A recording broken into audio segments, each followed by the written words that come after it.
que é o motor de jogos Unity, né? Então, ele tem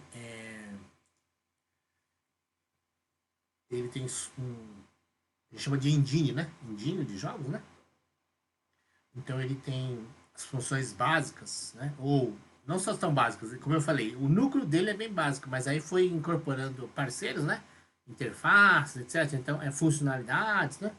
Que ele tem muitos recursos que você pode, packages atualmente, né? Que você pode ir subindo na máquina. Tá? Então, ele tem um núcleo, um motor, né? Um core, um kernel. A gente não fala kernel porque ele não compila, tá? Mas é chama de motor mesmo, né? Tem essa engine que sobe na máquina, né? Um super objeto, na verdade é um subsistema, né? Tá? Que sobe na máquina. E aí você pode ir incorporando recursos em tempo de programação e também dinamicamente, mas basicamente o que a gente vai fazer no curso é tempo de programação, tá? Em momento de programação. Depois, ele se integra, isso sim, como eu falei, né? Como ele vem de ele teve sempre essa ideia colaborativa, né? E os componentes ajudam muito nisso. Você tem essa facilidade de editar, né? Fazer edição de imagem, né? Fazer animação. Você usa outros softwares como, por exemplo, Blender, Maya, 3D Max, tal, para você fazer trabalho. Você trabalha em outro lugar e entra no Unity depois. Ou então você está fazendo uma coisa no Unity, recorre a outro e depois encapsula junto. Então você tanto faz trabalhar antes e importar, ou está trabalhando dentro do Unity, precisa de alguma coisa, trabalha fora e encapsula junto, tá? Ok? Tem essa grande facilidade, né? E, logicamente, você tem uma facilidade enorme, né, de você poder funções, né, métodos, né, tá? Eu vou chamar sempre de métodos. Por que essa chatice, né? Porque é a nomenclatura básica da Microsoft, tá? Então, eles também aceitam funções, não está errado, mas eles sugerem que se fale em métodos, né? Então, métodos é o nome mais recomendado da Microsoft para falar de, entre aspas, funções, né? Tá bom? Então, são nossos scripts, tá bom? Então, breve história do Unity, né? Ele surgiu com uma CPU com gerenciamento de memória, processador matemático, né? Então, o anterior ao Pentium, né? Era o 486, tá? Então, aí você tinha funções matemáticas para você fazer contas com triângulos, polígonos, né? Duas coisas, na verdade, gerenciamento de memória, né? E memória virtual, e máquina virtual e contas CPU numérica, né? Unidade lógica aritmética separada, né? Depois apareceu um jogo, né? Que teve mais. Antigamente os jogos eram meio triangulinho, só triangular, pixelados ou triangulados em 3D. Apareceu um jogo com suavidade no realismo, né? Tá bom? Quake, né? Aí, derivado, esse movimento que aconteceu, a Intel hoje em dia está fazendo CPUs que já tem GPU gráfica incorporada dentro dela, né? Porque esse movimento começou no final perto do ano 2000, né? Mas aí a Intel teve o seguinte problema, né? Os engenheiros que estavam projetando essas coisas 20 anos atrás falaram o seguinte, dentro da Intel, ó, por que eu vou ganhar aqui 200, 300 mil dólares, 1 milhão de dólares por ano, sendo funcionário da Intel, né? Ganhar 1 milhão de dólares por ano. Se eu posso ter uma empresa que eu ganho 10 milhões de dólares por ano, né? Então aí que surgiu a Nvidia. A Nvidia, né, surgiu de dissidência de engenheiros da Intel, né, que estavam desenvolvendo unidades gráficas para ficar dentro da CPU, do chip da CPU, né?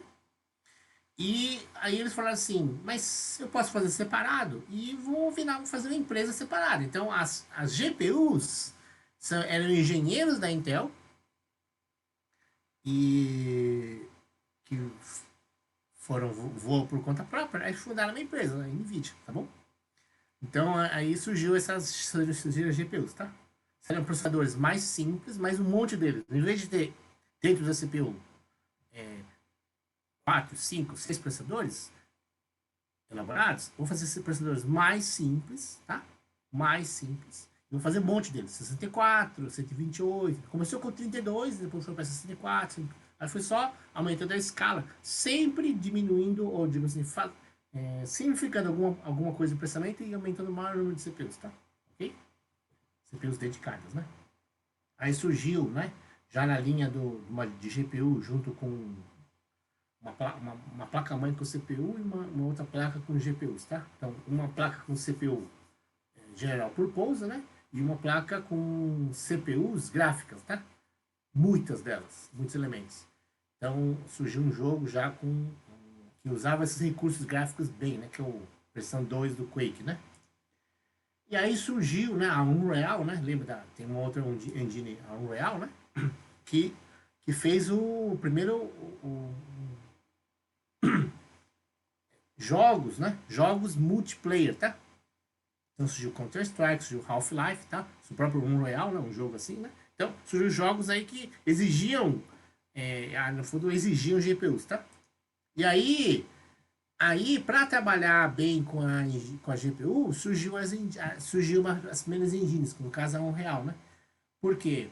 Porque precisa dividir melhor a tarefa entre o que faz a CPU e o que faz a GPU. Então a gente vai explicar.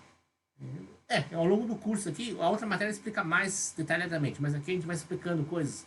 O que fica mais na CPU e o que fica mais na GPU, tá? Ou no código, né? Tá bom? Aí no século 21, né? Então, 2010, concretamente, depois que foi lançado o iPhone, né? 2010 mesmo, né? Então, houve o iPhone, ele tem um monte de coisas importantes, principalmente, né? Essa ideia de baratear coisas de processamento mais rápido, né? Então, na verdade, não é que é mais rápido, processamento com custo energético mais eficiente. Então, custo mesmo, né? Dinheiro de chip, mais gasto de bateria. Então, o iPhone lançou a Apple, né? Lançou essa ideia de você ter uma parte gráfica boa, que gasta pouca bateria e tem que estar reduzida num espaço que tem que ter uma ótima dissipação de calor. Então, todas essas três características, né? Foram necessárias para você desenvolver as GPUs, tá? Então foi o iPhone, né? O iPad que geraram essas necessidades, tá? E aí veio o Unity, se não me engano, foi lançado a primeira versão em 2011, né? 2012 talvez, né? Então veio depois da Unreal veio essa boom já com as GPUs, tá? GPUs primeiro mais profissionais, né? E depois foram barateando, junto com o iPhone, né? Esse esforço de silício para você diminuir o custo e o custo, tamanho e o aquecimento, né? Tá? E aí chegou o Unity, né? Junto com o DK, né? Unreal e depois o Unity, que veio. Tem outro aí que é o Game Maker, que é 2D, né? Mas em 3D, a Unreal e o Unity, que é para fazer jogos mais abertos à população, certo?